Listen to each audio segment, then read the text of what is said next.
বিএনপির ভারপ্রাপ্ত চেয়ারম্যান জনাব তারেক রহমান কর্তৃক ঘোষিত রাষ্ট্র কাঠামো মেরামতের 31 দফা বাস্তবায়নের গণসচেতনতা সৃষ্টির লক্ষ্যে গণসংযোগ পথসভার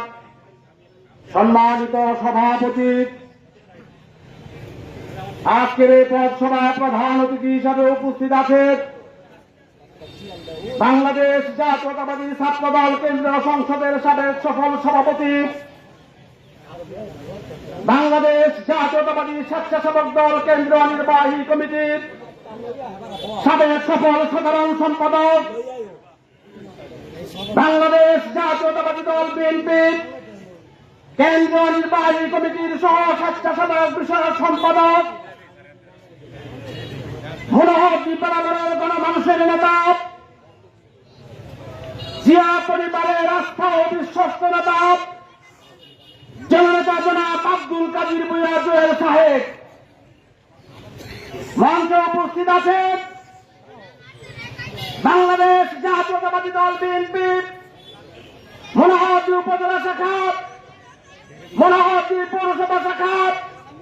বিএনপি অঙ্গ সংগঠন ও সহযোগী সংগঠনের নেতৃবৃন্দ। আমার সামনে উপস্থিত আছেন মনোহরদী পৌরসভার 7, 8 ও 9 নং ওয়ার্ডের বিএনপি যুবদল, ছাত্রদল, কৃষক দল, মহিলা দল সহ সকল পর্যায়ের নেতৃবৃন্দ। সকলকে আমার দল জাতীয়তাবাদী যুবদল, আমার নেতা মনোহরদী বরাবরের গণমানুষের নেতা জননেতা জনাব আব্দুল কাদির ভূঁইয়া জুয়েল সাহেবের পক্ষ থেকে বিপ্লবী অভিনন্দন ও সংগ্রামী শুভেচ্ছা।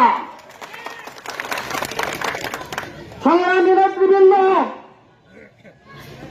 বক্তব্য আমি দীর্ঘায়িত করব না, বক্তব্য দিবেন সিনিয়র নেতৃবৃন্দ। আমি শুধু আপনাদেরকে একটি কথা স্মরণ করে দিতে চাই, 2006 থেকে 2018 সাল পর্যন্ত এই মনোহরদী মেরামতে বিএনপি ছিল কিনা? অবশ্যই বিএনপি ছিল, কিন্তু বর্তমানে যারা বিএনপির নেতৃত্বে দোহাই দিচ্ছে তারা 2006-11-তে তারা মনোহরদী মেরামতে ছিল না। আপনারা জানেন 2008 সালে যে নির্বাচন হয়েছে ওই নির্বাচনে